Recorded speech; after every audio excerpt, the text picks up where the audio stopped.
بسم الله الرحمن الرحيم.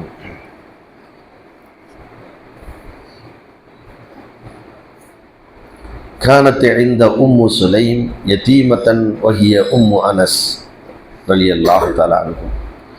فرأى رسول الله صلى الله عليه وسلم اليتيمة فقال أنت هيا لقد كبرت لا كبر سنك. فرجعت اليتيمة إلى سليم تبكي فقالت سليم ما لك يا بني؟ قالت الجارية دعا علي نبي الله صلى الله عليه وسلم أن لا يكبر سني فالآن لا يكبر سني أبدا.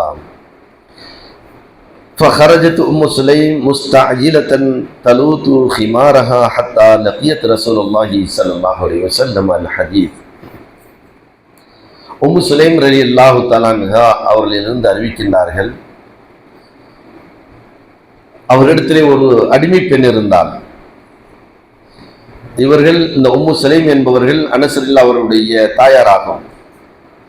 அந்த அடிமை பெண் நபிகள் ஸல்லல்லாஹு அலைஹி வஸல்லம் அவர்களை சந்திக்கின்றார்கள். அப்பொழுது அந்த பெண்ணை பார்த்து அல்லாஹ்வுடைய தூதர் கூறினார்கள், பெண் என்றால் ஒரு சிறிய வயது. அல்லாஹ்வுடைய தூதர் கூறினார்கள், லக்கது கபிரத்தில்லா கபிர சின்னுக, நீ பெரிய மனுஷியாக ஆக மாட்டாய், உனக்கு வயசு வராது அப்படின்னு சொல்லிட்டாங்க. உடனே ஃபரஜாத்தில் யதீமத்தில சுலைம், தன்னுடைய எஜமானியாகிய சுலைம் இடத்திலே அந்த அடிமை பெண் சென்று அழுகின்றாள். அப்பொழுது சுலைம் அவர் கேட்கின்றார்கள், மாலக்கியா புனையா, எனது அருமை மகளே உனக்கு என்ன ஏற்பட்டது, ஏன் அழுகின்றாய்?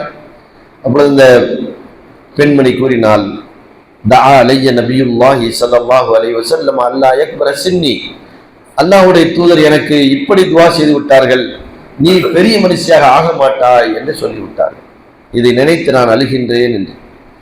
உடனே என்ன செய்தார்கள் என்றால், சுலைம் அவர்கள் வீட்டிலிருந்து வெளியேறி மிக தீவிரமாக தன்னுடைய தலையிலே அந்த முக்காடை அணிந்தவளாக நபிகள் ஸல்லல்லாஹு அலைஹி வஸல்லம் அவர்களை சந்தித்து கேட்கின்றார்கள், அல்லாஹ்வுடைய தூதரே, ஃபகால லஹா ரசூலுல்லாஹி மாலகி, ஏன் இவ்வாறு ரொம்ப அவசரமாக வருகின்றீர்களே என்று அல்லாஹ்வுடைய தூதர் கேட்கும் பொழுது சுலைம் அவர்கள் கூறினார்கள், யா நபி அல்லாஹ், அல்லாஹ்வுடைய தூதரே, தஅவுத அலா பின்தி யதீமத்தி, என்னுடைய யதீமான அதாவது அந்த அடிமை பெண்ணுக்கு நீங்கள் இப்படி துஆ செய்தீர்களா? வமாதாக்கி, என்ன காரணம், ஏன் இப்படி துஆ செய்தீர்கள் என்று அந்த சுலைம் அவர்கள் ரொம்ப ஒரு விசனமாக கேட்கின்றார்கள். அப்பொழுது அல்லாஹ்வுடைய தூதர் சொன்னார்கள், ஃபலஹிக ரசூலுல்லாஹி ஸல்லல்லாஹு அலைஹி வஸல்லம், அந்த பெண்ணுடைய நிலையை பார்த்து அல்லாஹ்வுடைய தூதர் சிரித்து விட்டு சொன்னார்கள், யா சுலைம், சுலைமே, உனக்கு தெரியாதா, அன்ன ஷர்தி அலா ரப்பி, நான் அல்லாஹ்விடத்தில் ஒரு நிபந்தனை வைத்திருக்கின்றேன். நான் யாருக்காவது எதிராக துஆ செய்தால், நானும் ஒரு மனிதன் தான், அல்லது நான் யாரையாவது ஒருவரை அதிகம் பிரியப்பட்டால் அப்பொழுதும் நானும் ஒரு மனிதன் தான் என்ற அடிப்படையில் அல்லாஹ்விடத்தில் ஒரு உடன்படிக்கை செய்திருக்கின்றேன். என்னவென்றால், நான் யாரின் மீதாவது அதிகமாக கோபப்பட்டு ஏதாவது ஒரு துஆ செய்தால், யா அல்லாஹ், அந்த துஆவை லைஸ லஹா பி அஹ்லின் ஐ யஜஅலஹா லஹு தஹூரன், அந்த யாருக்கு நான் பிரார்த்தனை செய்தேனோ, எதிராக பிரார்த்தனை செய்தேனோ அவர்களுக்கு அதை நீ ஆக்கி விடாதே. அதே நேரத்தில் நான் செய்த அந்த வார்த்தையை அவர்களுக்கு பரிசுத்தப்படுத்தக்கூடியதாகவும், மேலும் அவர்களை தூய்மைப்படுத்தக்கூடியதாகவும், மேலும் நாளை மறுமை நாளிலே அவர்கள் உன்னிடத்தின் பக்கம் மிக நெருங்குவதற்குண்டான காரணமாகும் அந்த வார்த்தையை நீ ஆக்கிவிடு என்று நான் அல்லாஹ்விடத்திலே இவ்வாறு நிபந்தனையிட்டிருக்கின்றேன் என்பதை நீர் அறிய மாட்டீரா என்று கேட்டார்கள். அதாவது இந்த ஹதீஸ் முஸ்லிம்ல 5073வது செய்தியாக பதிவு செய்யப்பட்டிருக்குது.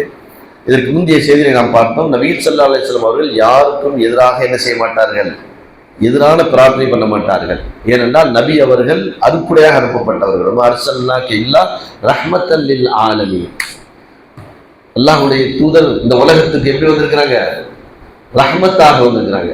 எப்படி வந்திருக்கிறாங்க, அருக்குடையாக வந்திருக்கிறாங்க. அவங்க யாருக்கும் என்ன செய்ய மாட்டாங்க, சாபம் விட மாட்டாங்க, யாரின் மீது கோபமிட்டு ஒரு வார்த்தையை சொல்லிவிட மாட்டாங்க.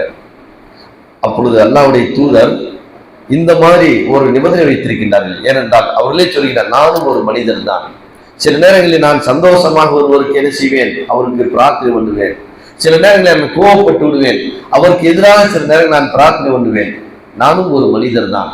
ஆகையினால் இறைவா, நான் யாருக்காவது எதிராக பிரார்த்தனை பண்ணிவிட்டால் அதை நீ என்ன செய்து விடாதே, பிடித்து விடாதே, அவர்களை நீ மன்னித்து விடு. நான் எந்த வார்த்தையை சொன்னேனோ அந்த வார்த்தைக்கு பகரமாக அவர்களை அல்லாஹ்வின் பக்கம் நெருக்கி வை, அவர்களுக்கு அதை நன்மையாக மாற்றிவிடு என்று நான் அல்லாஹ்விடத்திலே நான் நிபந்தனை வைத்திருக்கின்றேன் என்று சொன்னார்கள். ஏனென்றால் அந்த அந்த பெண் ஒரு சின்ன பெண், அந்த உம்மு சுலைமிடத்திலே அடிமையாக வேலை செய்கிறார்கள். அந்த பெண்ணை பார்த்தான் அல்லாஹ்வுடைய தூதர் நினைச்சாங்க, ஒரு விளையாட்டாக சொன்னார்கள், ஓ நீ வயசுக்கு வரமாட்ட அப்படின்னு. இதே அந்த பெண்மணி என்ன செய்யனா, அல்லாஹ்வுடைய தூதரின் வாயிலிருந்து நாவிலிருந்து வந்த வார்த்தை அல்லவா, அது உடனே அது பழித்து விடும். வயசுக்கு வரவில்லை என்பதும் ஒரு பெரிய இதுதான், அது ஒரு பெரிய நோய். அப்ப இந்த வார்த்தையை கேட்டவுடனே அந்த பெண் என்ன செய்கின்றார், அந்த குழந்தை பொங்கி அழுகின்றால், தன்னுடைய எஜமான இடத்திலே சென்று சொல்கின்றால், அல்லாஹ்வுடைய தூதர் இப்படி எனக்கு எதிராக துவா செய்து விட்டார் என்று, நான் வயசுக்கே வரமாட்டேன் என்று. அப்பொழுதுதான் அந்த உம்மு சுலைம் அவர்கள் என்ன செய்கிறார்கள், அல்லாஹ்வுடைய தூதரிடத்தில் வந்து கேட்கின்றார்கள், அல்லாஹ்வுடைய தூதரே, தாங்கள் இப்படியா பிரார்த்தனை பண்ணினீர்கள் என்று. அதற்குத்தான் அல்லாஹ்வுடைய தூதர் விளக்கம் சொல்கின்றார்கள், நான் யாருக்கும் எதிராக என்ன செய்ய மாட்டேன், பிரார்த்தனை பண்ண மாட்டேன். அப்படி பிரார்த்தனை பண்ணினால் அதையே அவர்களுக்கு நன்மையாக மாற்றிவிடு, உன் பக்கம் நெருங்குவதற்கு அதை காரணமாக ஆக்கிவிடு, மேலும் அவருடைய பாவங்களை அழித்து தூய்மையாக அவர்களை ஆக்கிவிடு என்று அல்லாஹ்விடத்தில் நான் நிபந்தனை வைத்திருக்கின்றேன் அப்படின்னு இந்த ஹதீஸில் நமக்கு விளங்கி. நாம இதிலிருந்து பெறக்கூடிய ஒரு படிப்பினை என்னவென்றால், யாரையும் திட்டக்கூடாது, யாருக்கு எதிராகவும் என்ன செய்யக்கூடாது, பழிவாங்கும் எண்ணத்துல எதுவும் பேசிவிடக்கூடாது, அவர்களை சாபமிட்டு விடக்கூடாது.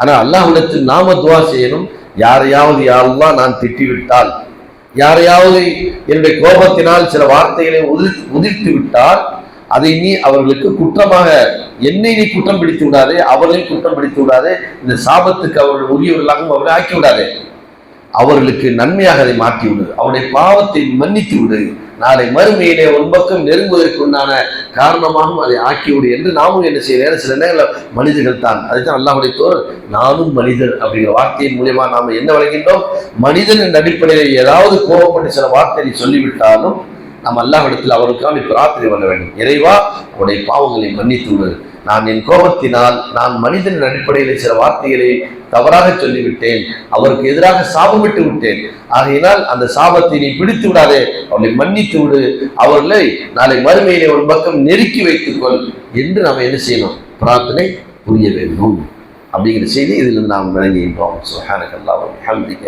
அஷ்ஹது அன் லா